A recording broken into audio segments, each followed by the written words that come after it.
ทำไมลูกเท่าไรเท่าไรอ่ะเฮ้ยเท่าไร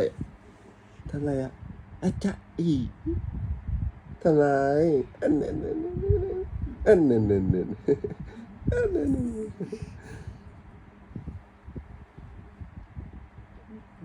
จะหลับท่านั้นแล้วไงลูกสาวพ่อแล้วทำตัวอะไรเนี่ยฮะตัวอะไรอ่ะมาลูกอาจจะอาจจะอาจจะ